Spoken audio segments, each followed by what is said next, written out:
மேற்படி 85வது விதேசம் ஆசிரியமான திருக்கோளூர் நிக்ஷேபவித்தனுடைய ஆஸ்தானம். ஆழ்வார் சாதிக்கிறார், உண்ணும் சோறும் பருகுநீரும் தின்னும் வெற்றிலையும் எல்லாம் கண்ணன்னு சாதிக்கிற எம்பெருமான் சரித்திரம் என்னன்னு பார்ப்போம். இந்த க்ஷேத்திர மகாத்மியம் பிரம்மாண்ட புராணத்திலே சொல்லப்பட்ட மகாத்மியம்.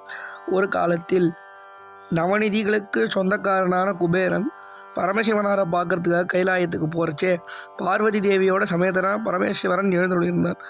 இவர் பார்வதியை ஓரக்கண்ணால் பார்க்க பார்வதி இவரை சபிச்சுட்டார். உன்னோட நவநிதிகளும் காணாமல் போகட்டும், விகாரமான உருவம் ஏற்படட்டும்னு சபிக்க அதுக்கு பிராயச்சித்தார்த்தம் பிரார்த்திக்கிறான் குபேரன். இந்த க்ஷேத்திரத்துக்கு திருக்கோளூருக்கு போ, பெருமாள் அங்கே வந்து சயனிக்க போகிறான், அவர்கிட்ட பிரார்த்தின்னு சொல்ல குபேரனும் வந்தான், தபம் பண்ணான். அவனுக்கு பெருமாள் நிக்ஷேப வித்தன், வைத்த மாநிதி பெருமாள். இவரிடத்துல இருந்து தொலைஞ்சு போன எல்லா நிதிகளும் எங்கெங்க இருக்குதுன்னு மை போட்டு காட்டுற திருக்கோலத்திலே இன்னைக்கு பெருமான் அவனுக்கு சேவை சாதித்தான்.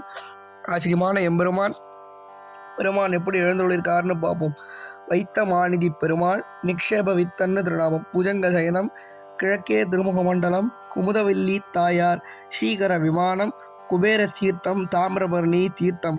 பெருமானுக்கு வைகுண்ட ஏகாதசி உற்சவம் ஆச்சரியமாக நடக்கிறது. அம்மாழ்வார் 12 பாசுரங்களாலே மங்களாசாசனம் பண்ணுறார். 6ஆம் பத்து 7ஆம் திருமொழியில் ஆழ்வார் சாதிக்கிறார், உண்ணும் சோறும் பருகநீரும் தின்னும் வெற்றிலையும் எல்லாம் கண்ணன். அதாவது கிருஷ்ணனை சேவிச்சுட்டு தான் சாதம் சாப்பிட்டாராம், கிருஷ்ணனை சேவிச்சுட்டா தீர்த்தம் சாப்பிட்டுட்டாராம், கிருஷ்ணனை அனுபவிச்சிட்டாலே வெத்தலை போட்டத்துக்கு சமானம்னு சொல்கிற சேர் ஆழ்வார் ஆச்சரியமான எம்பெருமான். இப்படி மதுர கவியாழ்வாருடைய அவதார ஸ்தலமான திருக்கோளூர்னே திருநாமம். ஆச்சரியமாக வேதாந்த தேசிகன் தன்னுடைய பிரபந்தசாரத்திலே இந்த ஆழ்வாருக்கு மதுரகவி ஆழ்வாருக்கு சாதிக்கிறார், தேரியமா ஞானமுடன் திருக்கோளூரில் சித்திரையில் சித்திர நாள் வந்து தோன்றி ஆரினல் அன்புடனே குருகூர் நம்பிக்கு அனவரதம் அந்தரங்க மணிமை செய்து மாறனையல்லால் என்று மறந்தும் தேவு மற்றறியேன் என்னும் மதுரகவியே, நீ முன் கூறிய கண்ணினின் சிறுத்தாம்பு அதில் பாட்டு உழவு 11 எனக் குதவனியேன் ஆழ்வார் சாதிக்கிறார்.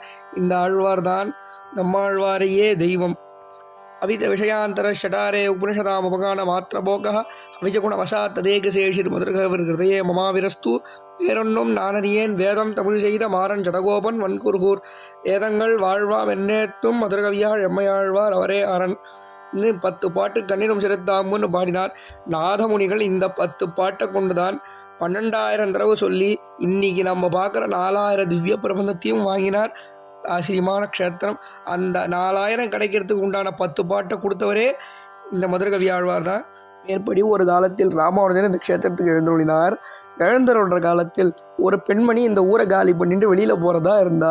ராமானுஜரை அவள்கிட்ட போய், நீ ஏன் கிளம்புற, இந்த ஊருக்கு நாங்கள்லாம் வருவோமான்ல காத்துட்ருக்கோம், நீ என்ன போகிற அப்படின்னு கேட்கச்சே, இந்த ஊரில் இருக்கிறதுக்கு தகுதி எனக்கு இல்லை சுவாமி, அதனால போகிறேன்னா. ஏன் அப்படி சொல்கிறேன்னு ராமானுஜர் கேட்க, நான் என்ன பிரகலாதனை மாதிரி பக்தி பண்ணேனா, இல்லைனா ததிபாண்டனை போல இருந்தேனா, இல்லைனா 2 கையும் விட்டுட்டு நாராயணான திரௌபதி மாதிரி சரணாகதி பண்ணேனா, ஒன்றுமே நான் பண்ணலேன்னு 81 உதாரணம் சொன்னானா. தகச்சு போய் பார்த்தானா ராமானுஜர். அதுதான் திருக்கோளூர் பெண்பிள்ளை ரகசியம்னு ரொம்ப ஆச்சரியமாக நம்ம இதில் கொண்டாடப்படுறது. அது ஒரு இந்த க்ஷேத்திரத்தில் விசேஷம். அவள் கையால் ராமானுஜர் பிரசாதத்தை சீகரித்தார்னு குரு பரம்பரைன்ற புஸ்தகத்திலே ஆச்சரியமாக சொல்லப்பட்டிருக்கிறது.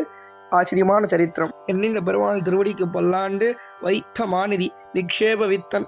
அவர் தான் மரக்கால வச்சுன்னு படுத்துட்டு இருக்கான் பெருமான். அவன் அனுகிரகத்தை பிரார்த்திப்போம்.